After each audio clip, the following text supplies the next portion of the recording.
Kain sa bahay. Narito na ang sagot mga katropa. Ang Superman of Lechon. Napapawi sa inyong gutom at siguradong mapapa-analyze ka dahil sa tender juicy na jam mo pa at siguradong malinis at bagong katay buhat sa farm. Kaya super masalasa at pangmasa pa. Ano pa hinihintay niyo mga katropa? Takbo na sa Superman of Panteño Siniluan at bumili na. Baka maabusan ka, katropa.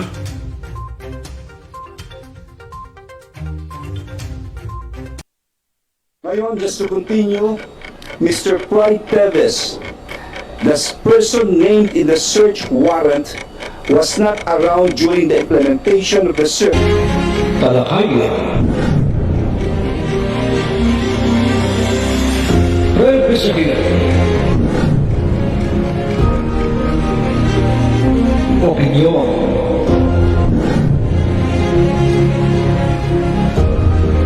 Palawakin. Aksyonan.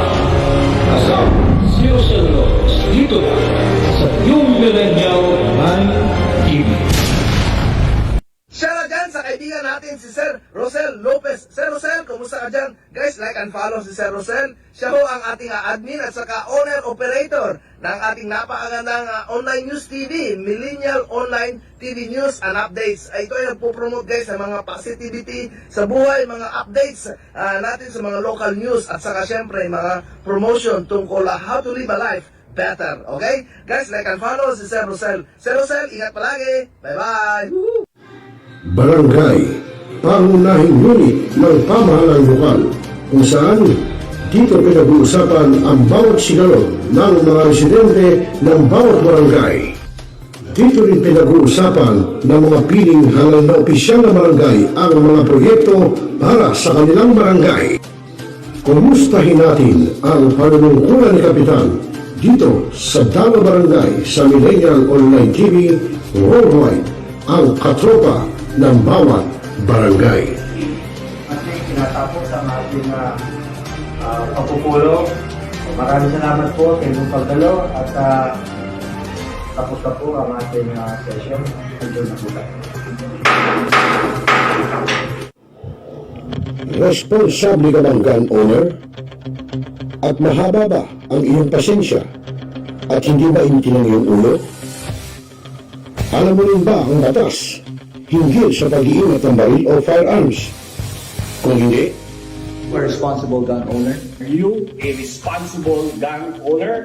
Are you a responsible gun owner? Are you a responsible gun owner? Are you a responsible gun owner? Are you a responsible gun owner? The PNP Civil Security Group would like to advise all firearms holders to renew their license to own and possess firearms and firearms registration within 6 months before its expiry date.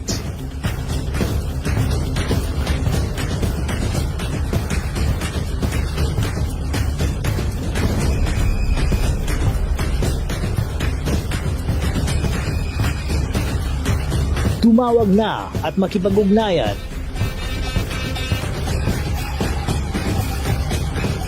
Be a responsible gun owner. One Gun Pilipinas ang sagot mga katropa at kagangers. Dahil ituturo sa inyo ng One Gun Pilipinas o OGP ang lahat ng legal na paraan at proseso upang ikaw ay maging isang responsableng gun owners.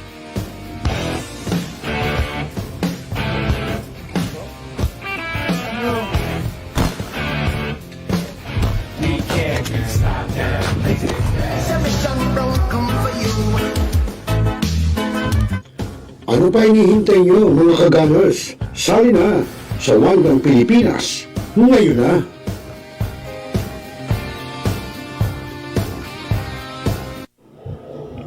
Responsable ka ng gun owner?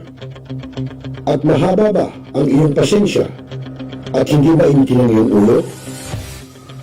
Alam mo rin ba ang batas hinggil sa pag-iingat ng baril o firearms?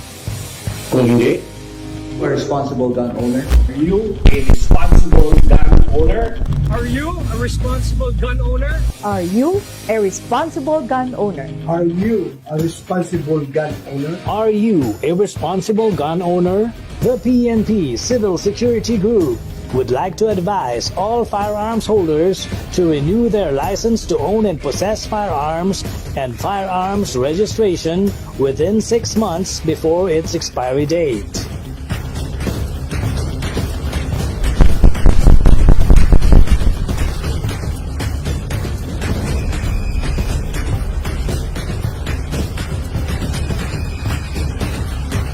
Tumawag na Now,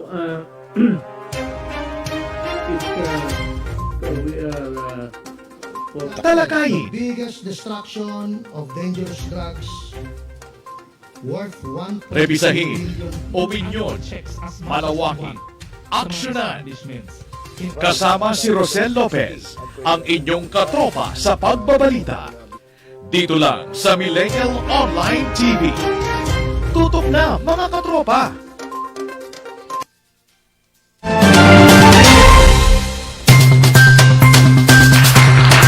Ang oras sa udyat, alas 7:58 ng gabi, Philippine Standard Time. At siyempre sa inyo ng programang Tropa, Friday edition, siyempre dito lang sa Millennial Online TV, news and updates. At siyempre ako po yung magiging kasama, Rosel Lopez. Magandang gabi sa iyo, Los Biminda. Magandang gabi, Luzon, Visayas at Mindanao. At nako, ika nga hanggang ngayon mainit pa rin talaga ang panahon. Kaya nga talaga it's summertime pa rin.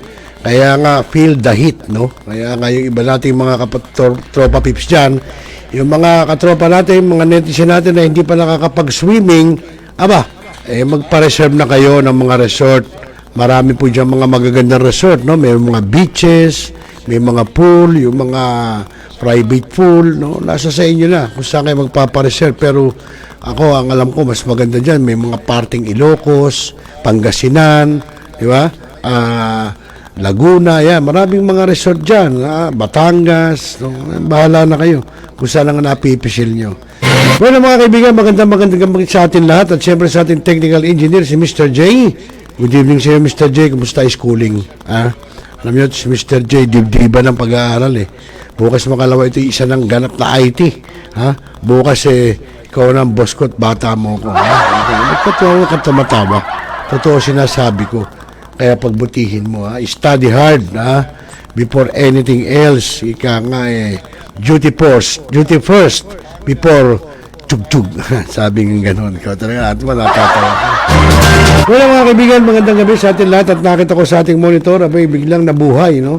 Si Ma'am Maylene Monteroso ng Cagayan ba? Saan ba si Ma'am Maylene Monteroso? Alam ko, taga Marinduque. At magandang gabi rin sa ating reporter, no, si Gassi Sarip, na ito'y baka nagtatrabaho na ngayon sa malaking network, no? Kasi nakatapos na ng pag-aaral yung ating reporter. Ayan, good evening siyo, Gassi. At yun, mga kaibigan, at yun nga, at ano ba ang naging buhay nyo sa loob ng isang linggo mula nung Tuesday? Kayo ba'y nag-malling? Alam nyo, ang mga mall, maaga pa lang, marami ng mga nakabang para pumasok ng mall. Hindi para mamili, para magpalamig. Di ba, Diyos? Ito naman yun, Mr. J. Para magpalamig kasi sa sobrang init. No? Kaya papasok sa mall, tatambay ron, papalamig. Yung iba naman, magkakapi-kapi ron. O kaya pupunta doon sa isang fast food chain, magsosoft drinks kunwari. Pero siyempre, yung lamig, yung hinahabol. Pero talagang dapat lang dahil sa sobrang init to. No, kaya yung mga walang aircon, tambay na kayo sa mall. No? Marami namang mall sa mga lugar nyo, tambay kayo. Pag talagang na kayo sa lamig, wala na anisangan, pwede na kayo umuwi. Okay, so mga kaibigan, at ngayong gabi po ay tutungay natin sa inyo, no? Kung ano man nyo yung nangyari po, no, na yung bang isang tulay sa may bandang Isabela na yan gumuho, etc. Siyempre po, proyekto ng DPWH. Ngayon ang proyekto po, in-award ng DPWH sa isang kontraktor. So, ba't ho nagkaganon? Bakit para substandard ng mga ginamit na materyales, sino ba ang may sala? Di ba? So tapos bandang huli, sa mga repairs, etc., gobyerno pa rin daw ang nagbayad. Mukhang mali. Inaward na nga So dapat contractor na, di ba? Pero gobyerno pa rin nagbayad. Alamin natin, kasi po nagkaroon ng isang press briefing dyan po sa Senate, no, yung copy sa Senado, na pinangunahan nga po ni Senator Alan Peter Cayetano at binusisi po itong tungkol po sa isyong ito. No? Diyan po, alam niyo, napunta kami ng Isabela nung mga kailan lang Nagkaroon po kami ng medical mission, ang the Fraternal Order of Eagles, Philippine Eagles Incorporated, na yung pong Central Luzon Region 45, at kasama nga po ang grupo namin, ang Media Rider Eagles Club, no? Yan po sa may Jones, Isabela. Na ito, alamin natin bakit ba nagkagalan yung tulay rito. Sa may Katbagan ba yun? No? Na tulay, na bakit gumuho o nasira, alamin natin. At tuloy-tuloy po ito, doon po sa ginawa ring press briefing sa kapihan sa Senado, na pinangunahan po ni Senator Amy Marcos. Ito po yung recap, no, ng ginawang pag-aresto kay former President Rodrigo Roa Duterte, no? At yun nga po, yung mga ebidensya, base sa mga ebidensya, mga parang booking, no, ang mga ginawang paglabag, no, yung ginawang ika nga tawag dito, mga hindi tamang pag-aresto kay PRRD. Alamin natin, dire-diretso na po, no, after nung kay Senator Cayetano, ayun na po kay Senator Amy Marcos, no. Ito po ay recorded earlier na talaga namang wala talagang ganun paano gagawin natin talagang wala ang gagawin natin alamin natin, no? At kung kayo may komento po, mga kapatid, mga katropa, pwede kayo mag-comment dyan po sa ating live chat box at pararating naman natin sa kinaukulan. Narito po.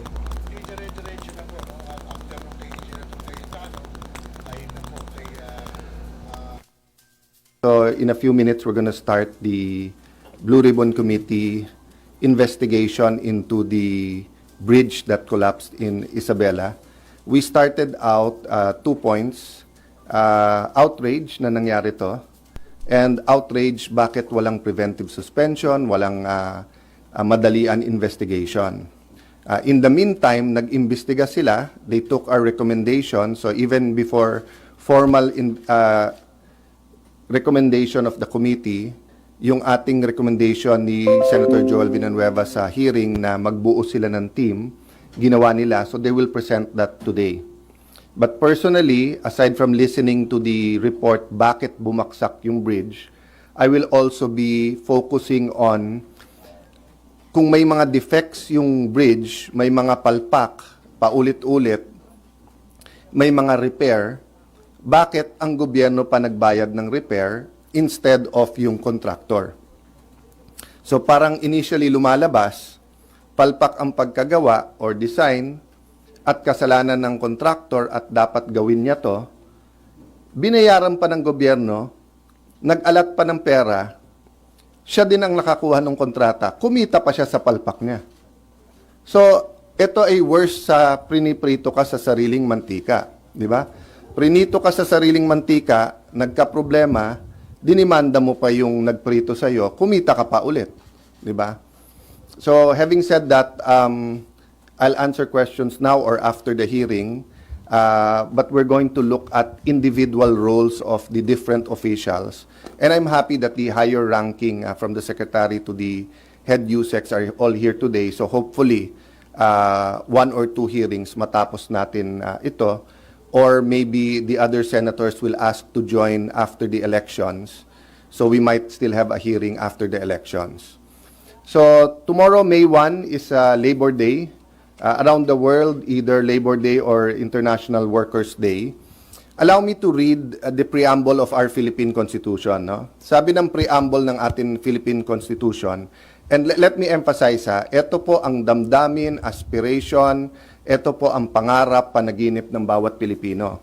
We, the sovereign Filipino people, imploring the aid of Almighty God in order to build a just and humane society and establish a government that shall embody our ideals and aspirations, promote the common good, conserve and develop our patrimony, and secure to ourselves and our posterity the blessings of independence and democracy under the rule of law and a regime of truth, justice, freedom, love, equality, and peace do ordain and promulgate this Constitution.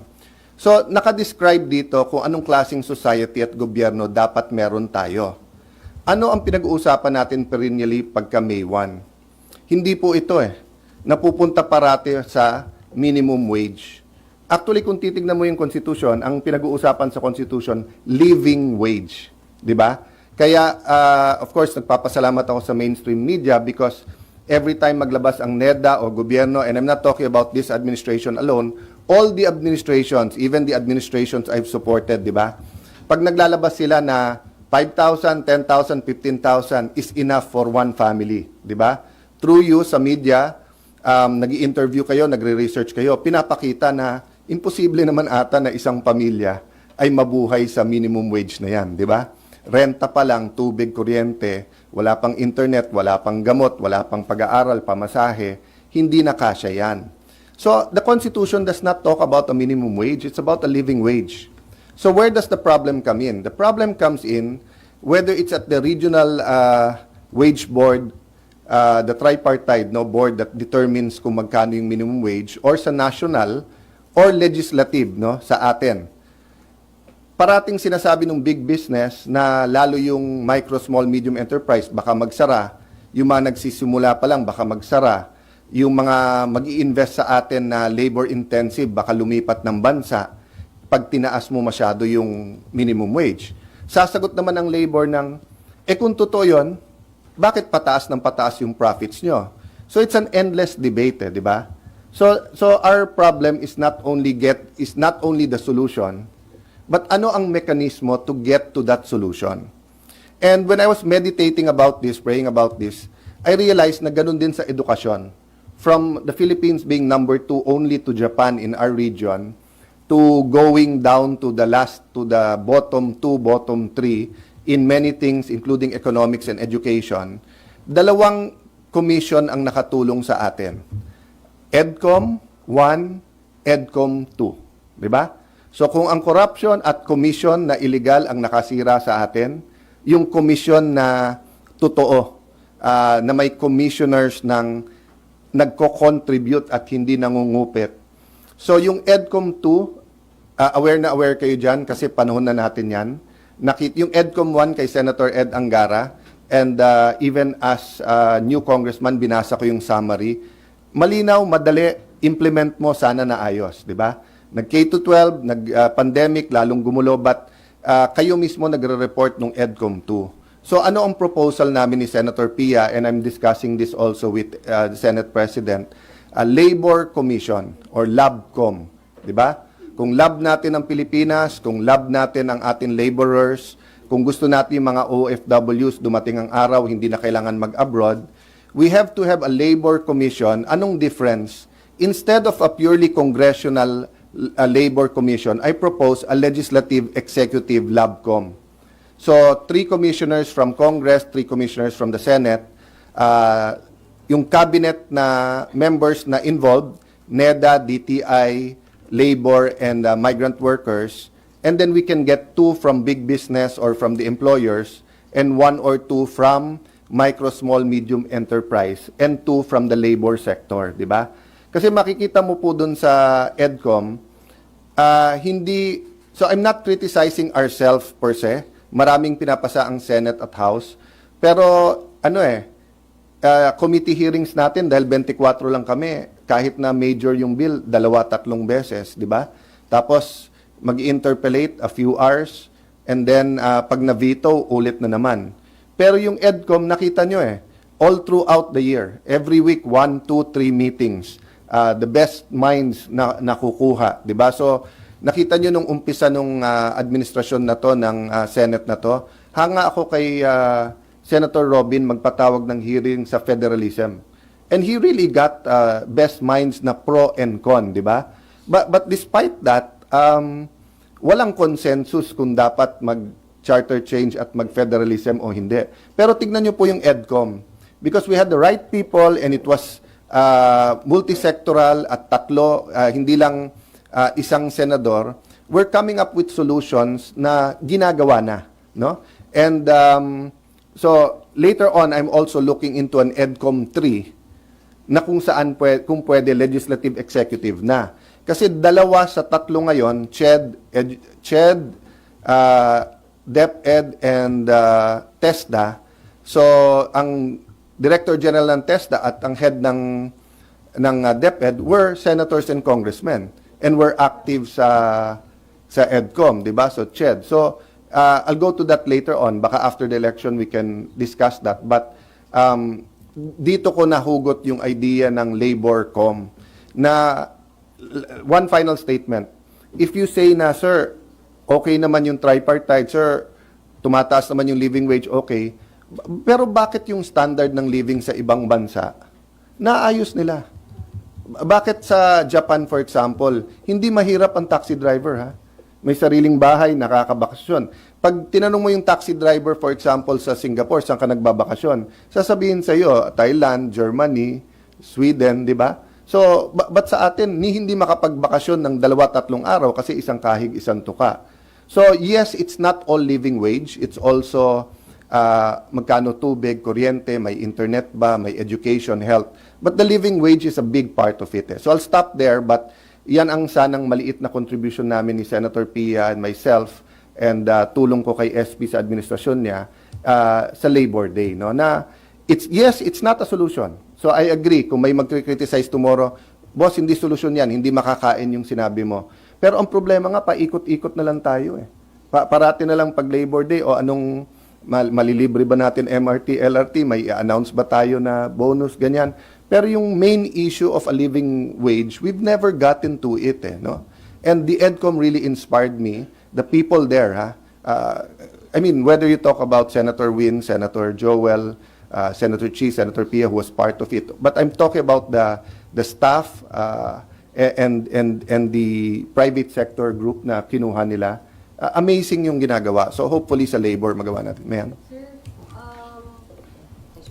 Given kunwari magkaroon ng labor commission na gusto nyo, na pinopropose nyo, what happens to the legislated wage hike? Magkakaroon pa rin po ba? At magkano po, sir, yung living wage? Kasi yun nga ang problema dun sa legislative wage hike. Hindi magkaroon ng consensus. O mapasa ng House, hindi mapasa ng Senate. Mapasa ng Senate, hindi magpasa ng House.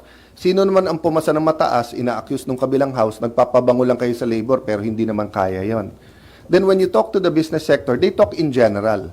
In general, hindi kakayanin ang ganito, di ba? So the LaborCom will not talk in generalities. It will come out industry specific.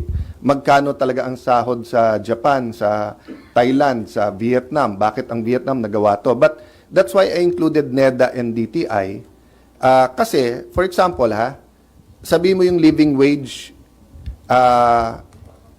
kasama dapat sa living wage mo is education ng mga anak mo, health ng buong pamilya. Pero kung maayos naman natin ang PhilHealth at tunay na zero billing, hindi ka naman dapat gumastos na sa wage mo. So I do agree that when you talk about the living wage, hindi lang natin pinag-uusapan yung employer at yung employee. But ganun din, for example, man, di ba, sa atin, sabi nila, di ba, yung Chinese Filipino, but around the world, even the Indian descent, tayo lang yung ano trabaho sila ano negosyo Diba? But in those countries where they ask ano negosyo, meron silang matatap na kapital Pwedeng mangutang sa atin kasi yung utang 5-6 Diba? Mabuti pa yung PhilChi na Filipinos yung Filipino-Chinese. Kapag kapwa ka Filipino-Chinese, may scholarship, may utang, kung halimbawa Filipino-Chinese ka, sumali ka sa grupo nila, nagbebenta ka ng bottled water, yung isang nila supplier, hindi Filipino-Chinese, pag sinabing, ipantay mo na lang, I'll give you an opportunity.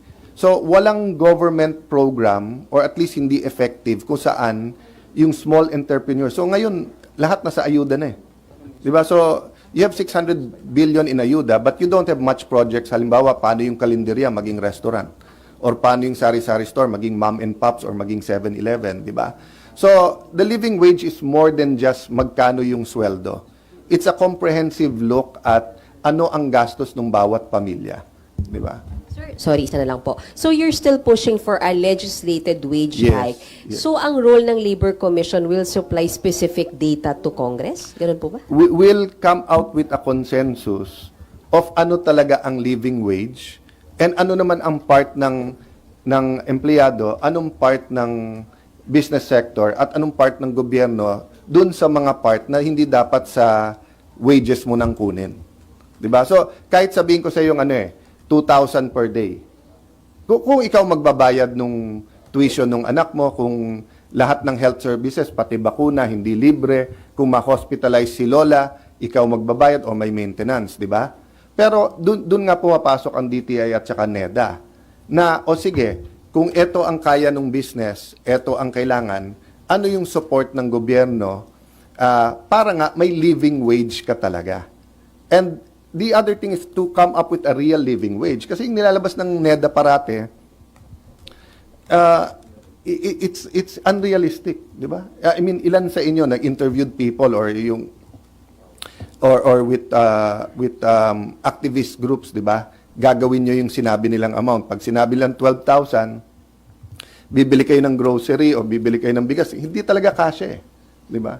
But again, as I said, hindi naman tayo na type of society na cold-hearted capitalist na kung saan yung wage mo lahat ikaw na. May mga factors doon, di ba? So kaya yung presyo ng kuryente, presyo ng tubig, ngayon nga hindi pa presyo ng internet pinag-uusapan, yung quality, di ba? Kasi realistically, kung maganda internet sa iyo, may e-commerce, may e-consulta sa health, yung education katulad ngayon sobrang init, pero pag sinabi mong muna, sa bahay muna kayo, internet, karamihan naman ng mga bata hindi rin makafocus sa bahay, wala ring internet, wala ring gadget, di ba? So the labor com will be more comprehensive, di ba? Sir, how do you intend to pursue this initiative? I'll file the bill on Monday. Kinoconsult ko lang kung sinong gusto sumama. But si Senator Pia, nagpalitan kami ng ideas yesterday. But yung inspiration ko talaga yung success ng EDCOM. Ang kaibahan lang sa EDCOM, it's a congressional commission. I want an executive legislative. Kasi kahit anong ganda ng proposal natin, pag ayaw ng executive, ipabibito sa Pangulo. So, wala rin mangyayari. But if everyone na agrees, so if the Labor Com agrees, eto ang amount, each Filipino should be getting, let's say, 25,000, 30,000 a month. But ang obligasyon ng gobyerno, eto, may student loan, may free ganito, sa health, dapat may ganito, etc. So, dapat yung amount na sinabi na yung kasya.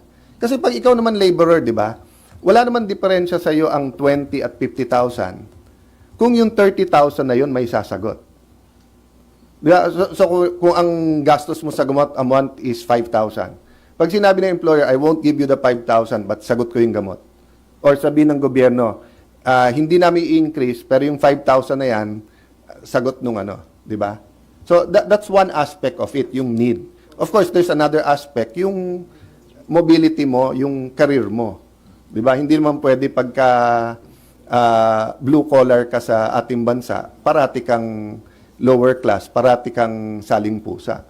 That's what I'm saying. Bakit sa ibang bansa ang chef, ang waiter, chef naman sumikat lahat ngayon, but I'm talking about basic cooks, 'di ba? Yung accountants na hindi tapos ng accountancy pero nagpapatakbo ng small business, taxi driver. Bakit sa ibang bansa, they have a decent house, nakakapag-aral yung mga anak, hindi sila isang kahig, isang tuka. Bakit sa atin, isang kahig, isang tuka sila? Di ba? Sir, hindi kaya maging duplication ng trabaho ng DOLE and then yung binanggit nyo, the regional wage board? Ang problema nga, walang nangyayari. I mean, 30 years na ako nasa politika since 98, so 27 years na ako sa Congress. Nagkaroon ba ng tunay na living wage? Hindi.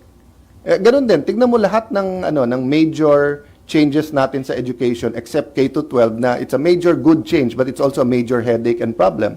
But most of the reforms came from EDCOM 1 and 2.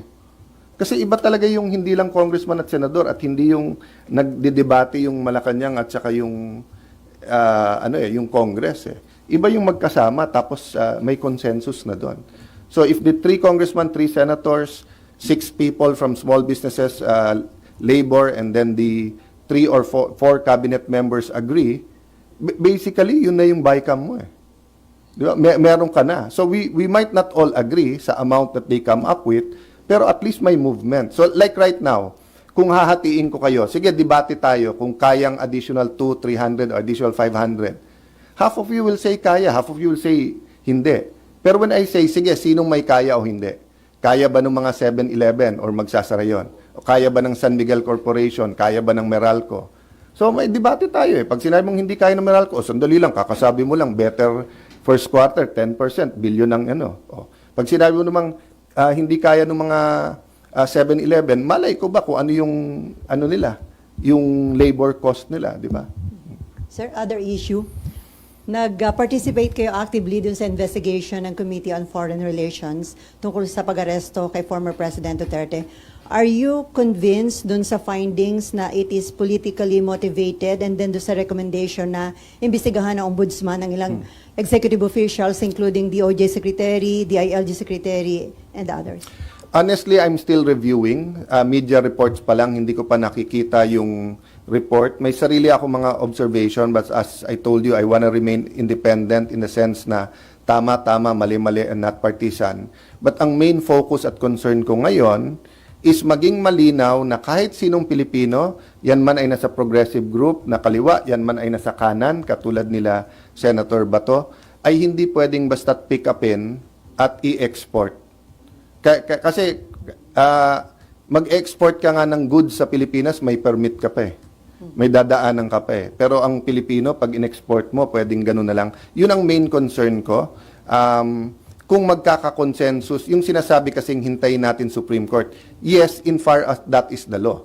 But the government can make a policy decision. The executive can say na, from now on, pag any international group ay gusto nilang padala sa kanilang bansa, ay kailangan dumaan muna sa local court, i-validate yung warrant, tignan kung may probable cause, kung crime dito din yung crime na sinasabi nila. Yun ang mas focus ko ngayon. But give me a few days to read the report and to look into all of it. I mean, I made my views naman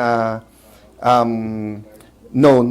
I just want to be more judicious sa words ko. And but you know naman how I feel. But it's not a matter of how I feel. It's really about himayin nga yung batas. And personally sa akin, yun nag-udyok sa akin magsalita eh. Nung nakita kong nasa airplano at hindi pa nagte-take off yung airplano, I was hoping that if enough of us spoke, mahimasmasan yung gobyerno na hindi mo pwedeng i-export ang Pilipino. Isakay doon at kailangan may chance siyang pumunta ng korte. So right now, yun ang focus ko kasi katulad ni dating Senator De Lima, di ba, pagka may kaaway, ang sinasabi lang, Bato, dapat kasama ka dyan. Alan, kadibati, dapat kasama kita dyan. So, para bang tinatakot kami na anytime pwede kami isama tapos i-export, di ba? So, Sir, last na lang, nababahala ka ba dun sa ibinulgar na nakikialam ang China dito sa incoming election? yes. Yes and no. Yes, because we have a real issue in the West Philippine Sea. And yes, because our economy, our tourism, etc., nababahala ko kung may kahit sinong nakikialam, nababahala din ako. I'm also concerned about our relationship. Because the reality is, for example, the United States many times have been found spying on their friends, whether it's the French or UK, di ba? So, and we all know na meron din sa Western nakikialam sa eleksyon natin. So, nababahala lang ako na it's being addressed through the media rather than being addressed kasi kung lalabas lahat ng nakikialam sa atin, let's say there are 5 countries nakikialam, pag lahat yan ay nagkaroon tayo ng problema sa diplomacy, mas mabigat kasi ekonomiya natin kabuhayan. Pag hindi mo naman in-address, katawa-tawa naman tayo na pinapakailaman yung eleksyon natin. But even the most powerful country in the world, US, has many investigations ongoing ng pakikialam sa kanila. And it's easier ngayon makialam. Bakit? May social media.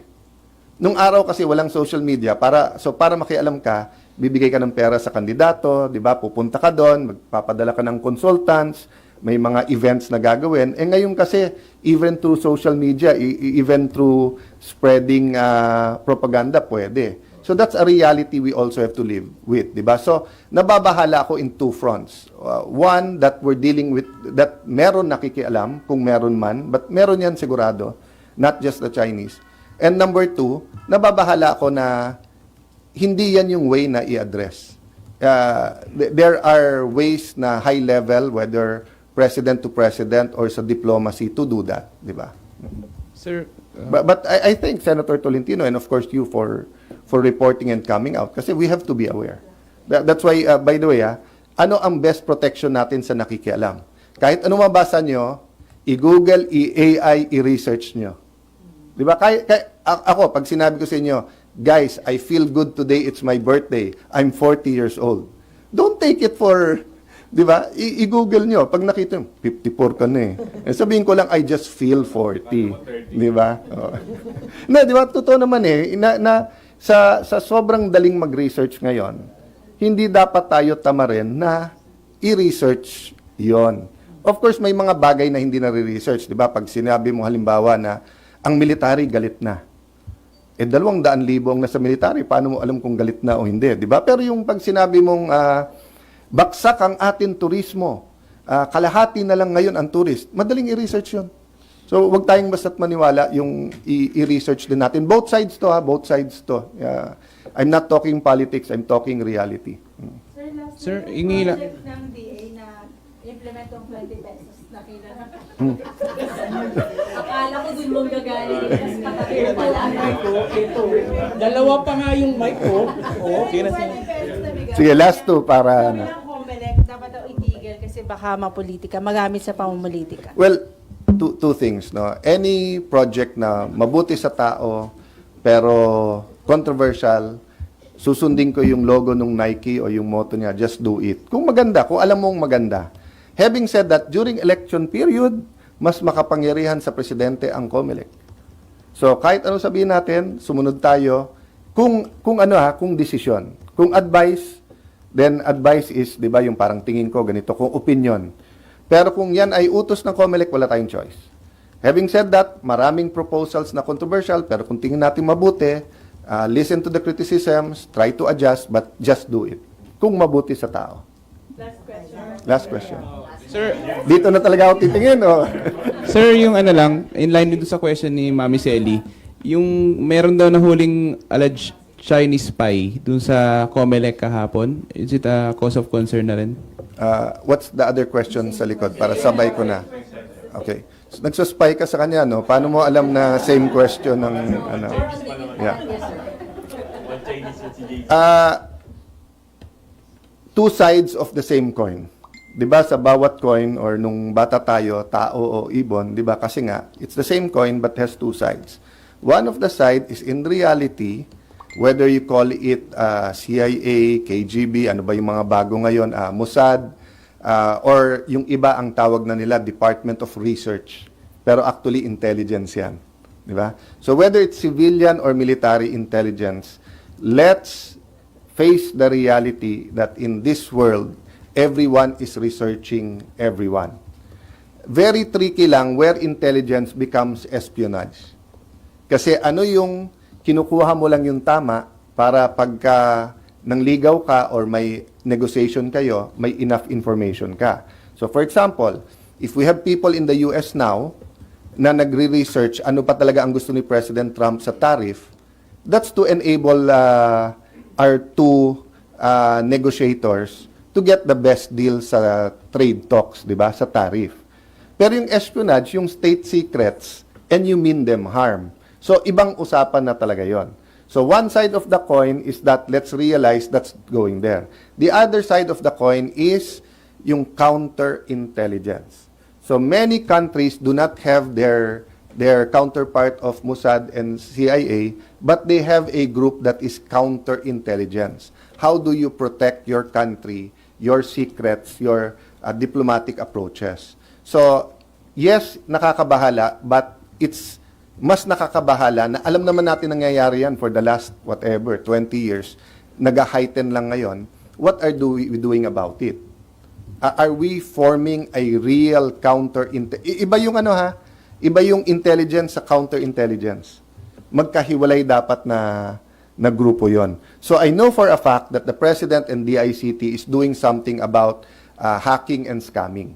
But counterintelligence, ibalik ko ngayon sa security cluster sa Malacanang. Okay, kaliwat kanan yung accusations ng spying, not only by our allies, not only by our friends who have interest against us, but also those who claim na pareho tayo ng interest. So ang question, what are we doing about counterintelligence? Okay, thank sir, you. Sir, patanong lang ni Mab, ano daw, update daw sa new Senate building. So, pumirma, I think si Senate President announced naman sa inyo sa pinirmahan niya. Let me try kung nandito si Senate President next week. Let me try kung mag-ano yung schedule. Doon tayo pumasyal, doon tayo mag-briefing. But I just want you to know na full steam ahead, hindi madidelay, and binababa yung presyo. So we're doing some, how do I put it, exercising some prudence and wisdom kung paanong gagawin. But yung how, yung parts ng bidding, ano nina-negotiate, ano magiging itsura, let me just get his schedule next week kasi I think he's in Sorsogon today, then tomorrow, holiday eh. So kahit mangako sa inyo Friday, malabo, ayoko mangako ng hindi totoo. So, but next week I'll be around naman, hindi naman ako kandidato, hindi rin naman kandidato si SP. Let's try next week, di ba, na ipakita. But kung hindi man, I'll just give you a one-pager so that you know the direction. But we're preparing all the reports. Remember, this started then with President Lacson being chair, Senator Lacson, na-promote ko na.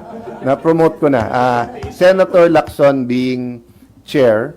So we owe it to both Senator Lacson and Senator Nancy na transparent at makita nila yung direction at yung findings. But i-remind ko ulit kayo, ang trabaho namin, how to have the best Senate building at the soonest possible time at the least cost. 'Di ba? Best quality, least cost, fast time. Hindi ko trabaho in this committee to look for anomalies. Pang blue ribbon yon or hindi yun yung trabaho ko. But my report will be factual. So actually, 3/4 ng report gawa na.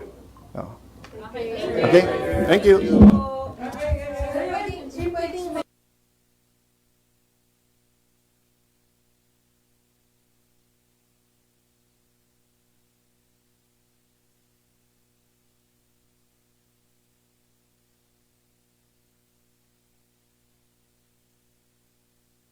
Habang nagpapatuloy ang unang pagdinig, tumanggi si DILG Remulla na magsalita.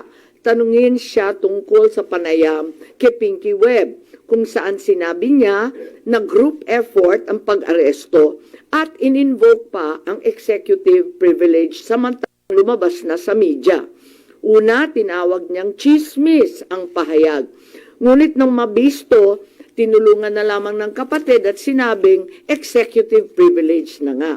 Isa pang malakas na sandata ng administrasyon upang pigilan ng komite ang pagsisiwalat ng katotohanan ay paggamit ng tinatawag na sub judice rule. Halimbawa, nung mahuli si General Torre na nagbibigay ng maling pahayag tungkol sa pagmamadaling ilipat si PRRD sa Hague dahil daw sa Article 125 ng Revised Penal Code, ngunit nung ipunto na yung Revised Penal Code, Article 125, ay para lamang sa warrantless arrest, bigla niyang ginamit ang sub judice na naman. Isa pang indikasyon sa pagtatakip ng administrasyon ay ang blanket invocation ng executive privilege ni Executive Secretary Bersamin upang pagbawalan lahat ng opisyal ng ehekutibo dumalo sa ikalawang hearing noong 3 ng Abril. Mas lumala pa ito nang sa hindi pangkaraniwang hakbang, tumanggi ang ating Senate President pumirma ng mga sabpina noong araw na yon. Bagaman dumalo mga opisyal sa 3 pagdinig noong 10 ng Abril, ginamit pa rin ang executive privilege sa mga susunod na isapin. Kung sino-sino nag-utos ng pag-aresto, kung sino ang nag-utos ng paglipat niya sa Hague, at kung paano nakuha ang eroplano na ginamit sa paglipat. Hindi nagtapos ang cover-up sa pagdinig dahil alam din natin na matapos yon pinalaya si Ambassador Lacanlilao at hindi na naman pinirmahan yung mga sabpina. Matapos ang pag-aresto kay PRRD, lumakas ang pro-Duterte sentiment at bumagsak ang trust rating ng administrasyon. Ayon sa isang mapagkakatiwalaang source, naglunsad na ngayon ang administrasyon ng isang communication plan upang ilihis ang atensyon ng publiko patungo sa mga issue ng West Philippine Sea at di umanong disinformation ng mga tinatawag na China trolls ng kanilang embassy. Kaya asahan natin na ito ang magiging balita sa mga susunod na araw. Hindi inaasahan ang political backlash sa pag-aresto sa dating Pangulo, kaya ngayon sinusubukan nilang kontrolin ang sitwasyon sa pamamagitan ng pag-focus sa West Philippine Sea, pagsisi sa China, at sa huli ay iuugnay ang pagtaas ng suporta kay Duterte sa sinasabing kampanya disinformation ng China. So una, may duda tayo na politically motivated. Ikalawa, whole of government ang nagamit dito, na talaga naman comprehensive itong planong ito. At ikatlo, ang mga posibleng managutan ng criminal and administrative charges. At iminumungkahi namin na imbestigahan ng Office of the Ombudsman ang mga sumusunod. Una, si DOJ Secretary Remulla Boying maaring managot sa violation of RA 3019, Anti-Graft and Corrupt Practices for sanctioning an invalid administrative arrest against the former president in contravention of the ruling of the Supreme Court in the 2023 case of Immigration versus Juan Wenle. Maliwanag na napakadaming kondisyon, kwalifikasyon at requirement na isinaad ng ating Korte Suprema doon. Ikalawa, usurpation ng DOJ ng judicial functions. Kahit hindi sila korte, naghahatol sila na halos sila ang naging husgado. Ikatlo, grave misconduct and conduct prejudicial to the best interest of public service. Ikalawa, baka managot din si General Romel Francisco D. Marbil, ang Chief PNP, sa arbitrary detention, Article 124 ng Revised Penal Code. Violation of RA 3019, Anti-Graft and Corrupt Practices for inducing or persuading General Torre to perform an act in violation of laws, rules, and regulations or an offense in connection with the official duties of the latter. Grave misconduct and conduct prejudicial to the best interest of public service. Andito rin sa mga nakalista at ayon din sa payo ni dating Supreme Court Justice na nagpayo sa atin na malahil si SILG Secretary John Vic Remulla ay maakusahan din ng arbitrary detention katulad nung iba. Violation of 319 for inducing General Torre and Marbil to perform an act in violation of the Constitution and our laws. Ikatlo, grave misconduct and conduct prejudicial to the best interest of public service. Ang ikaapat na maaring patawan din ng kaso ay si General Nicolas Torre III. Maaring managot sa arbitrary detention. 2 counts of arbitrary detention, not only against the former president, but also against former Executive Secretary Medialdea. Ikalawa, violation of RA 7439 for not allowing the former president to be visited by VP Sara, both his daughter and his named counsel, and for forcing the former president's lawyers to leave him. Also, the violation of 3019 for allowing himself to be induced or persuaded by General Marbil or SILG Remulla to perform an act in violation of law, rules, and regulations in connection with his official functions. Grave misconduct and conduct prejudicial to the best interest of public service ay maaari ring ipataw laban kay General Torre. Ikalima, Ambassador Marcos V. Lacanilao. Maaring managot sa usurpation of official functions, Article 177 of the Revised Penal Code, pagsisinungaling sa ibang kaso at perjury sa ilalim ng Article 183 of the Revised Penal Code, false testimony in other cases, and perjury in solemn affirmation under Article 183 of the Revised Penal Code, at conduct prejudicial to the best interest of the service. So ito ang further findings namin.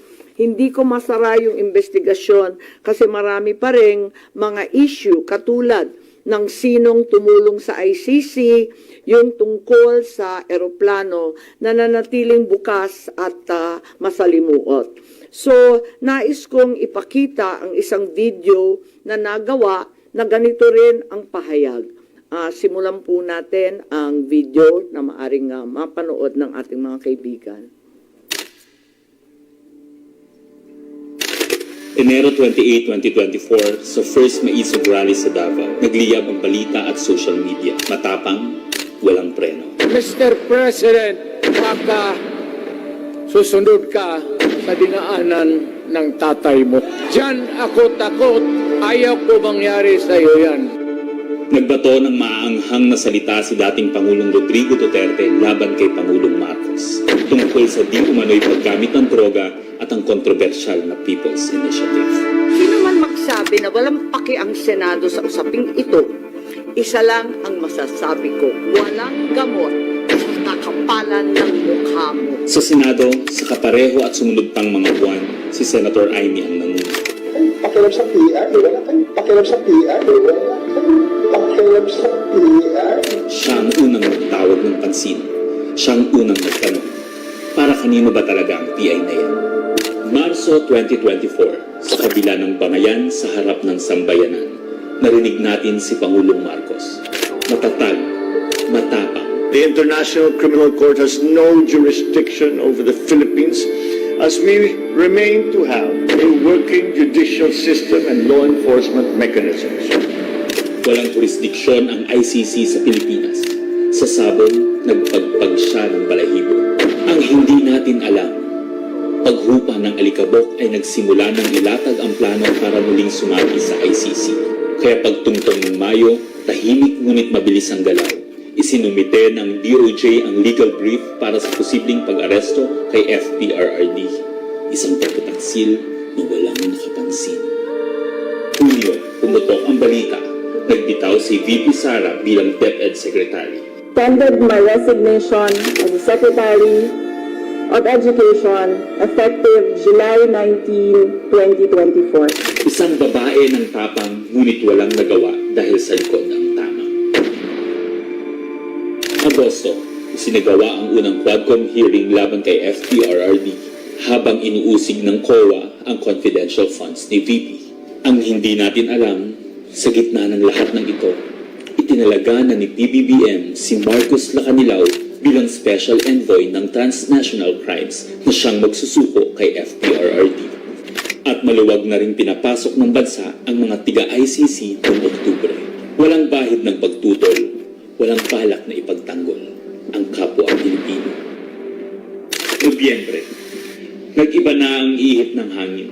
Matatag, matapang, walang bahid ng pag-aalinlangan. Narinig muli natin si Pangulong Marcos, ngunit iba na ang sinabi. If yun ang gugustuhin ni PRRD, hindi naman kami haharang din sa mga ICC. Para tabunan ng galawan, pinaingay ang impeachment complaints laban kay VP Sara. The Office of the Secretary General will transmit the 2 impeachment complaints filed against Vice President Sara Duterte. Kahit pa nagkaroon ng INC rally noong Disyembre, naidiin pa rin ang impeachment sa Kongreso. Planado na rin ang pagpirma ng questionableng 2025 budget kahit bat-bat ng anomalya. Enero 25, 2025, sinimulan na ang Oplan Tugis o Operation Pursuit, ang lihim na operasyon para hulihin si Duterte. Pagsampa ng Pebrero, nag-apply ng arrest warrant ang ICC prosecutor. Isang tahimik na pag-uusig habang tayo'y pinaiikot ng mga rally at press release. Marso, muling nilinlang ang bayan. Humingi daw ng 60-day extension ang DOJ para sa EJK report noong Marso 6. Pero ang totoo, nakabinbin na ang arrest warrant mula sa ICC chamber Marso 7 hanggang 10. Ang hindi natin alam, Marso 11, 2025, sa kanyang pagbalik sa Pilipinas, hindi pa man bumababa ng eroplano si FPRRD, isinagawa na ang pag-aresto. Maingay ang paligid, magulo, pero ang dating Pangulo ay nanatiling kalmado. Isinakay siya papuntang The Hague alas 11 ng gabi. Kasama sa eroplano si Marcos Lacanilao, ang nagkanulo, ang nagsuko. Pero kanino ang sisi? Sa mga utusan o sa nag-utos? Managot ang dapat managot, nakalatag na. It's a request to the Philippine government from Interpol enforce the arrest warrant. And we have commitments to them. Ayaw nila ipagpatuloy ang pag-iimbestiga. Maliwanag na ang buong administrasyon na ito mula sa pinakataas hanggang sa galamay. Nagplano. Ikaw ho ba nagplano ng lahat ng ito? Hindi naman. It was a group effort. Secretary Chudoro was there, Secretary Anyo was there too, and the President and I. Nagsakatuparan. Usap pa kami.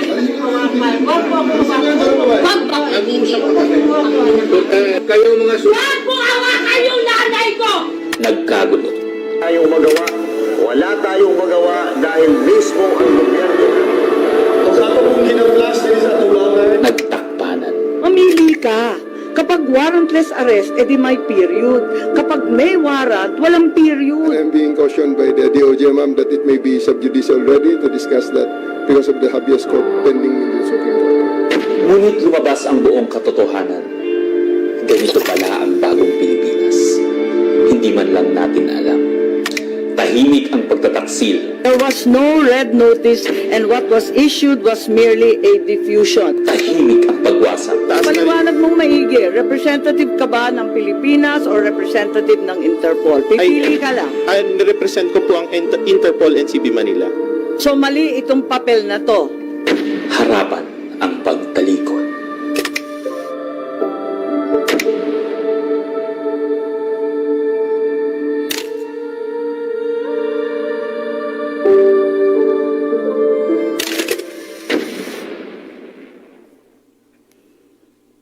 Okay, so that's where we are so far.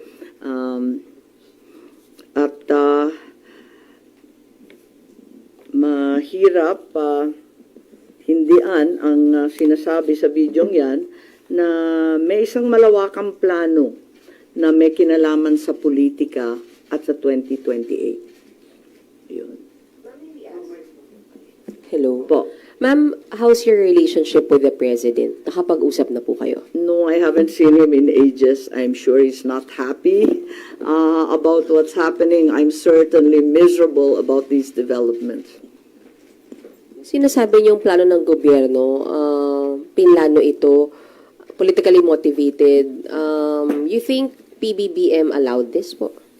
Hindi ko alam, inako ni SOJ Boying Remulla na siya nag-utos. Ngayon hindi ko alam kasi sa isang banda, masasabing alter ego ang bawat membro ng kabinete. Sa ibang banda naman, kusang ginawa ni Secretary of Justice. May pinaimbestigahan kayo sa Office of the Ombudsman, so i-furnish niyo sila ng copy ng findings ninyo, ma'am? Yes, definitely. Papadala natin doon. Dahil, as we know, this is only in aid of legislation at may mga legislation na rin kaming naiisip hinggil sa mga usaping ito. Kailangan i-forward na namin sa iba't ibang korte. Ma'am, itong findings ninyo, official na to, so no more hearings? Hindi ko pa alam. Ang tawag ko nga further findings because I'm not certain that we can close this.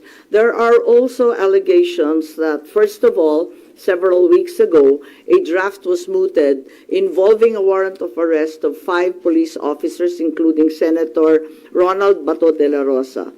Of late, there has been a rumor, once again, that the Vice President will in fact be issued by the ICC a warrant immediately.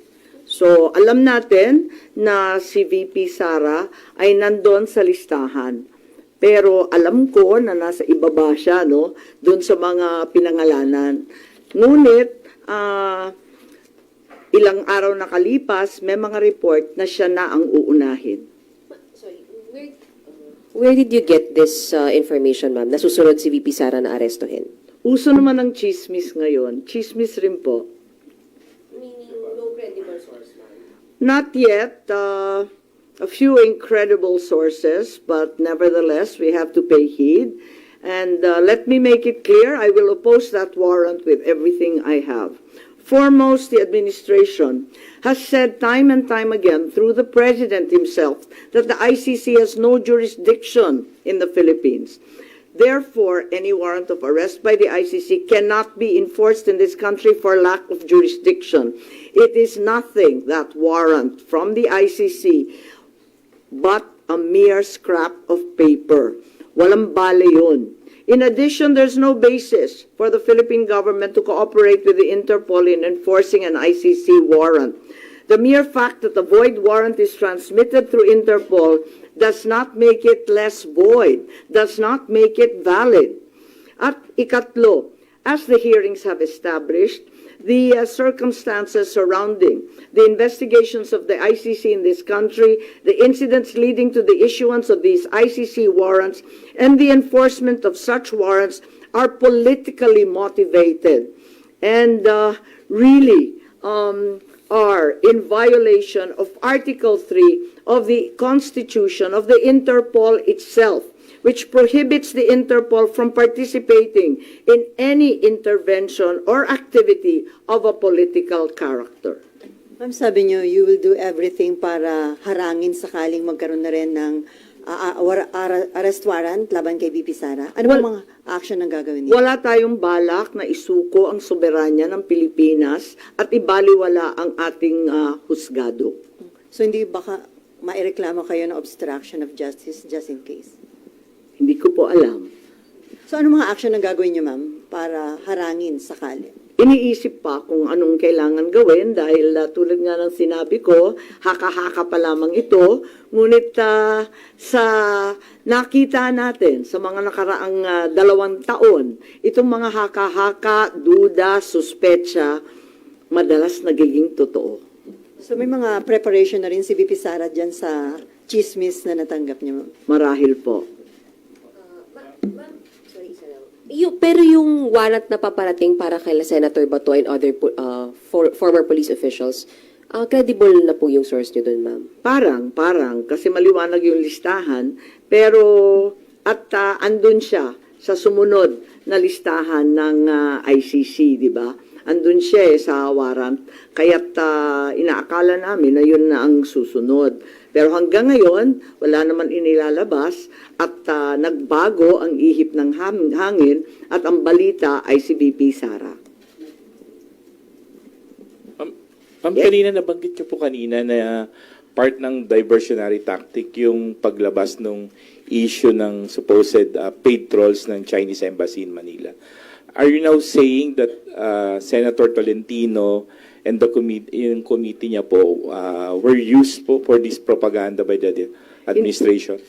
Ay hindi ko naman gawain bumatikos ng kapwa senador, pero ang alam ko may utos talaga sa admin media na i-divert at mag-squid tactics ng bonggang-bongga, i-divert sa iba't ibang balita, tulad ng mga sagupaan, yung fake news nga na tinake over na, yung kung ano-anong mga isla at islet, tapos yung balita ng 20 pesos rice, sinabay-sabay para ilayo sa tunay na problema. But as a sitting senator po, hindi kayo nababahala if there's some truth to it na although it's a widespread speculation na even before pa na gumagamit yung China ng machinery, ng propaganda machinery regarding sa WPS issue. Naku naman, sigurado tayong meron. walang pagkakaila, walang duda na meron silang makinarya para dyan. Meron din ang mga Amerikano, meron din yung iba't ibang mga malalaking bansa. Marami talagang nakikialam. Next time po. Ma'am, how do you feel about people saying na hindi maganda na kayo po kinampihan nyo yung mga Dutertes, yung kalaban ng kapatid nyo, more than dun sa kadugo nyo po sa si President Marcos? How do you feel about that? Masamang-masama ang loob ko, ngunit ang akin lamang, kailanman hindi kami nag-away ng aking kapatid. Yung mga amuyong sa palasyo, yung mga nariyan, yung mga lulong, ayun, sila po ang ating kaaway. At hindi ko naman kinakampihan ang isang panig laban sa isa. Ang pinapanigan ko lamang ay ang soberanya ng Pilipinas na isinusuko natin. Nakakahiya naman itong ginagawa natin na. Ma'am, sino daw yung lulong? Abangan po ninyo. Abangan po ninyo. Pero ma'am, hindi ba in a way parang baka ma-destabilize yung leadership mismo ng kapatid nyo dito sa mga nagiging findings at mga statements nyo against people around him? Hindi ko linalabanan ng sinuman, binabasa ko lang ang lumabas sa katibayan mula sa hearing. Wala akong magagawa kung litaw ng litaw ang katotohanan. So, okay lang kung medyo makadestabilize ito sa leadership ni... Wala tayong pagnanais mag-destabilize sa Pilipinas. Marami na tayong problema. Ngunit ang katotohanan ay kinakailangan mangibabaw sa lahat. Last na lang po. Ma'am, may balita na parang may intention na ang manalo ay mga pro-China and then kapag nanalo, ipapa-repeal yung batas about yung maritime zone law. Wala akong alam kung tungkol dyan. Ako ay tanging pro-Pilipino. Ipaglalaban ko ang ating bansa tulad ng ginawa ng tatay ko sa sinuman at anumang dambuhalang kapangyarihan. Sen, good morning. Do you think yung pagsasampa ng reklamo sa ombudsman could help deter kung ano man yung susunod na plano ng ICC para magdalawang isip yung mga nagpatupad nung una kay dating Pangulo? Sana po. Sana po. Inaasahan ko po. Kailan po kaya yung pagsasampa ng reklamo? Tignan natin kung anong magagawa. Ito lang yung mula sa amin, sa findings, ito ang lumilitaw at saka si Justice Ascona, sabi niya, may labag talaga sa ating saligang batas, sa ating mga batas na pinaiiral at kinakailangan managot yung naglabag.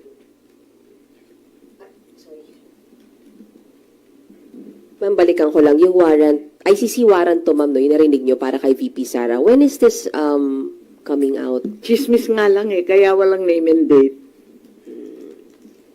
Ma'am, yung, yung further findings nyo, does it need yung approval po ng committee members? Yes, hindi to committee report hindi ako kukunwari na committee report to. We are not in session, we're in recess. So, wala pa talagang committee report na masasabi. Kaya lang, sa daming nagtatanong, sa marami na nagsubaybay sa oras-oras na hearing, pakiramdam ko, obligado ako magsaad ng findings along the way. Kasi nga hindi matapos-tapos at hinahadlangan ng todo-todo. Ma'am, doon may binabanggit din po na yung Republic Act 9851, where it says na yung pag-present sa local court ng isang individual who is facing an allegation of crimes against humanity, hindi na kailangan. The government, although the term used was may surrender yung individual niya, do you think it's enough dun sa nangyari kay former president? Sa bagay na yan, sa palagay ko, ang Senado kasama ng Kongreso maaring magbago ng batas at liwanagan yung Article 17 nung 9851 kasi hindi maliwanag doon, parang natanggal sa proseso ng pagpipinal. Nakita ko yun. Maliwanag yung surrender, maliwanag yung alin yung extradition. Maliwanag na yung surrender ay para sa dayuhan lamang. Pero, doon sa final version mukhang na-edit, kaya maari natin tignan yan dahil ang purpose ng investigation sa Senado ay talagang in aid of legislation. Isa na yon na kinakailangan tignan. Isa pa yung extradition law na inakda ng tatay ko. Ang tagal-tagal na nun. Marahil kinakailangan tignan na rin natin yan dahil hindi na pakay sa mga problema ngayon yung ibang provision doon. Since it's not yet amended, yung binanggit niyo po na Section 17, that's still existing. Hindi po ba enough to justify what happened during yung March 11 arrest? Kapag hindi maliwanag ang isang bagay, binabalikan yung debate sa Senado, yung transcript at saka yung contextual analysis ng mga pahayag ng ipinasa, rinipaso yan. At maliwanag dun sa original na talagang yung surrender ay para sa dayuhan lamang. Kung bakit na iwaglit at naiwan yun at may nilagay na mga pag-aamyenda sina Senator Subiri, sina Senator Gordon nung panahon na yon, hindi ko alam kung nakalimutan lamang o sa pagmamadali hindi na isaayos ng maigi. Pero yan naman ang trabaho talaga ng mambabatas. Tignan at isaayos, iklaro ang mga hindi masyadong maliwanag. Ma'am, pareact lang dito. Yung kay Pangulong Marcos po tsaka VP Sara na trust and performance rating, kay Pangulo po 60% trust, 59% performance, pero it represents a decline po since nung fourth quarter ng bansa. Habang kay VP po, tumaas po siya ng 9 percentage point. Comment on this. Pasensya, pero hindi na ako nagbabasa ng survey. Kaya hindi ako up to date dyan. Ang nararamdaman ko, ang pagpuot, ang hinanakit, at ang galit ng mga Bisaya. Galing po ako sa Cebu, mamaya pupunta ako sa Davao. Alam na alam ko ang pakiramdam nila. Ngayon, kung ganito rin ito sa Luzon, ramdam ko sa Manila, hindi ugali ng Pilipino ang pang-aape sa matanda na may sakit. Hindi natin gawain yan. So, you mean yun yung dahilan bakit bumaba yung survey ni Pangulo? Hindi ko alam. Tulad ng sinabi ko, napakaraming survey ngayon na kung tutuusin, kinakailangan na siguro i-supervise, i-control ng COMELEC kasi grabe na ang mind-setting, brainwashing, and laying the predicate, ika nga.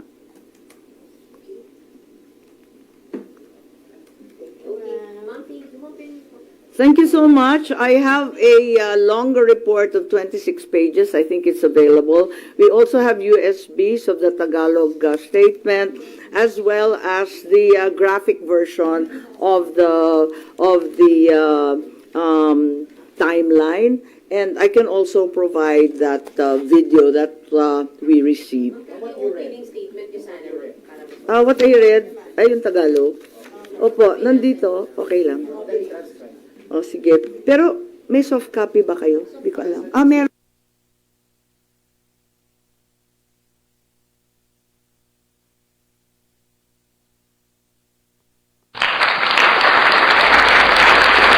Okay, so mga kaibigan, napakinggan natin, napanood natin, no? Sa oras na alas 9:05 ng gabi, Philippine Standard Time.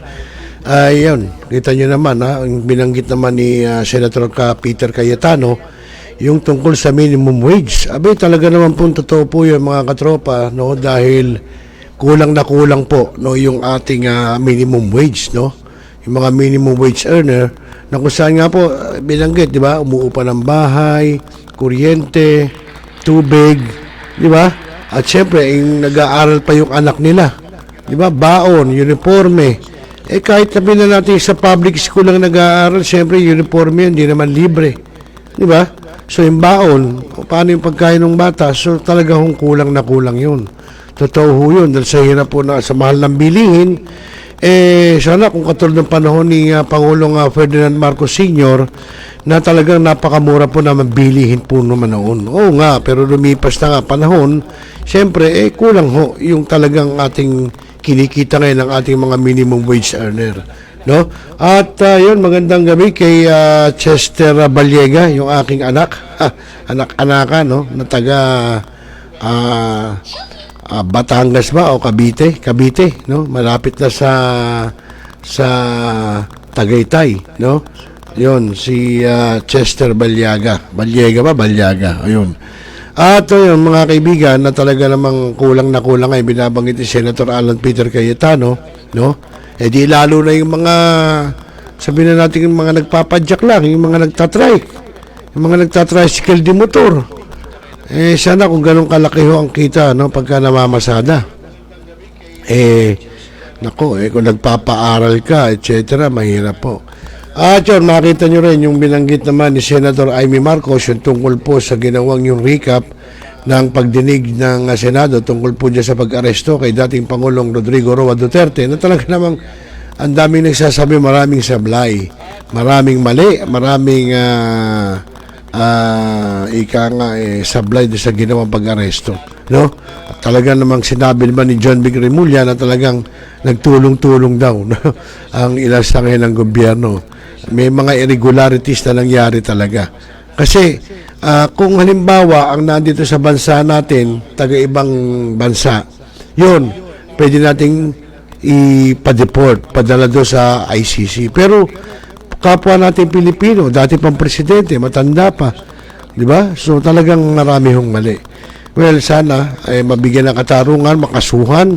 Ang dapat kong kasuhan, yan po sa nangyaring pag-aresto nga kay dating Pangulo Rodrigo Roa Duterte na talagang ginawa ng paraan. No? With that, mga kaibigan, ba't ba nagkakaganto ang Pilipinas? No? Hindi natin alam kung bakit.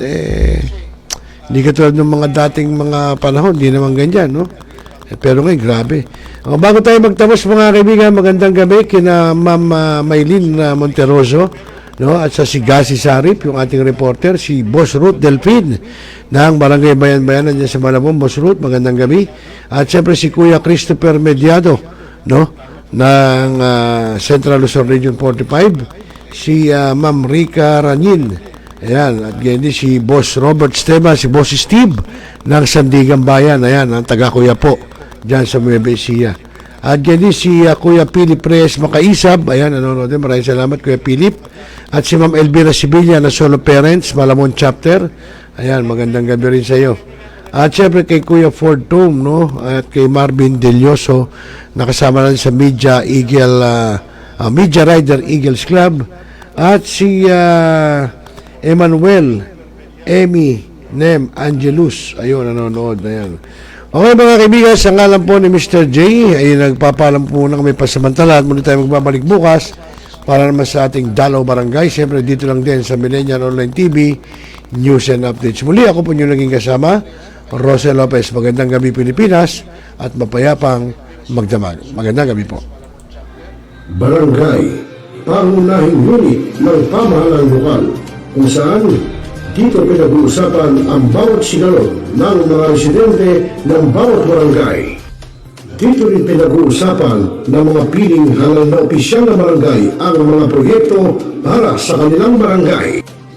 Kumustahin natin ang panunungkulan ni Kapitan dito sa Dalaw Barangay sa Millennial Online TV Worldwide, ang katropa ng bawat barangay. At tinatapos ang ating pagpupulong. Maraming salamat po sa inyong pagdalo at tapos na po ang ating session. Enjoy na po tayo.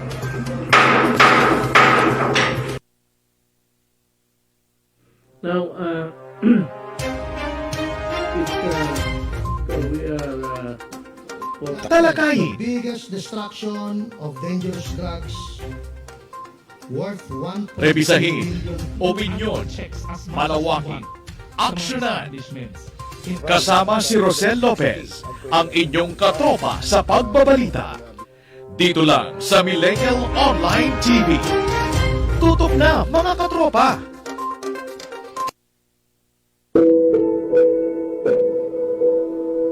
Ikaw ba'y nag-iisa? Malulungkot? Dahil iniwan at ipinagpalit? Niloko?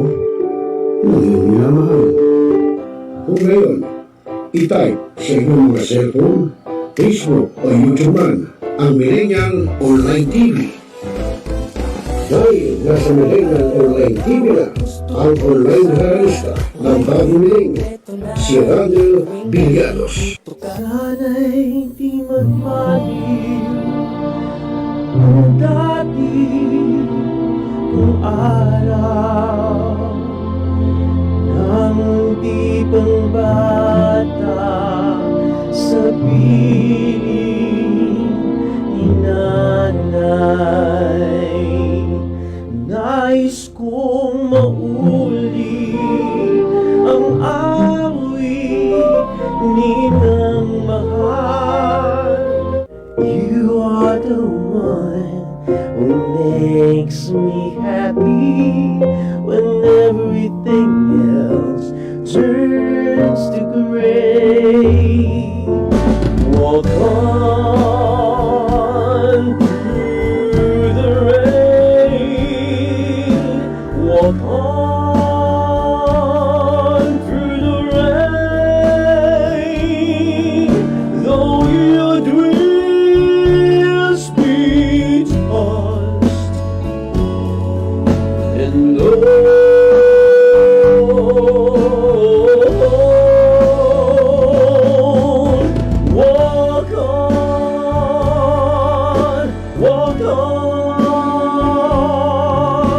with hope in your heart. At haharanahin kayo ni Randall ng iba't ibang awitin para maibsan ang inyong inip at kalungkutan kahit nasaan man kayo.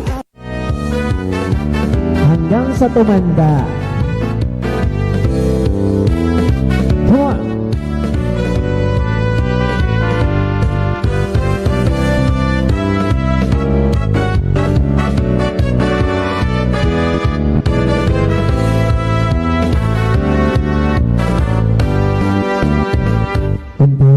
Matanda na, sana'y di tayo magbago.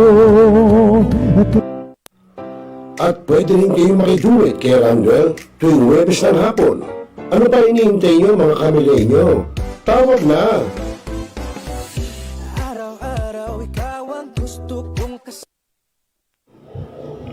Responsable ka ng gun owner? At mahaba ba ang iyong pasensya? At hindi mainitin ang iyong ulo? Alam mo rin ba ang batas hinggil sa pag-iingat ng baril o firearms? Kung hindi, A responsible gun owner? Are you a responsible gun owner? Are you a responsible gun owner? Are you a responsible gun owner? Are you a responsible gun owner? Are you a responsible gun owner? The PNP Civil Security Group would like to advise all firearms holders to renew their license to own and possess firearms and firearms registration within 6 months before its expiry date.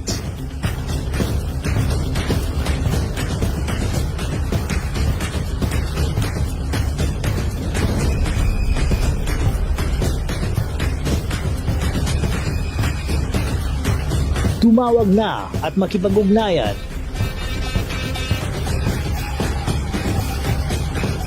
Be a responsible gun owner.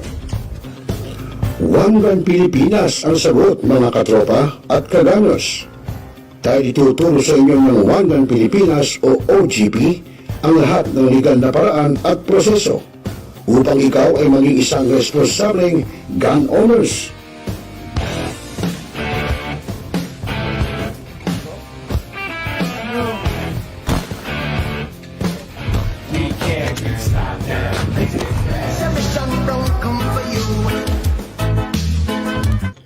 Ano pa hinihintay nyo mga kagamers? Sali na sa One Gun Pilipinas ngayon na!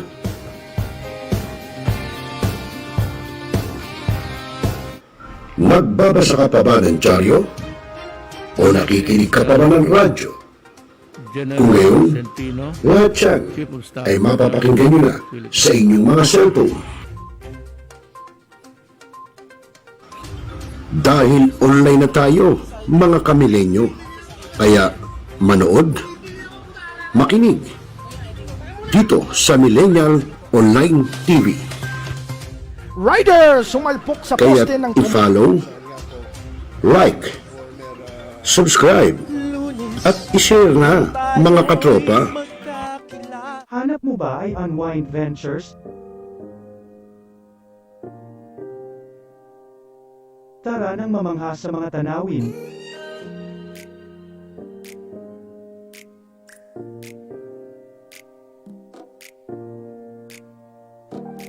Ano man ang iyong travel goals?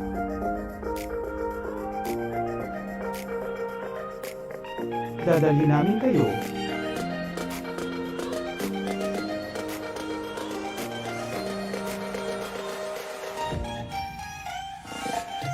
Sa Unwind Ventures at saya.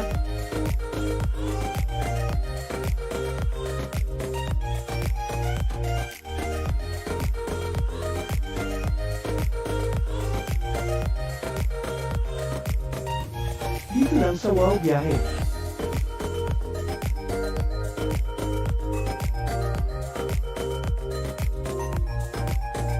Kaya wow, di ba? Abangan dito lang sa Millennial Online TV. Hi, this is Okang Hilary Gadon. Nananawagan ako sa ating mga katropa, no? At mga kaibigan, mga kababayan na palaging tumutok sa Millennial Online TV. At yan ay pinangunahan at yan ay pinangangasiwaan ng aking kaibigan na si Rosel. At ang mga nanonood dyan ay hindi bobo! Pinaigting, pinalakas ang bagong News Online TV ng bagong milenyo. Millennial Online TV, ang katropa mo sa pagbabalita.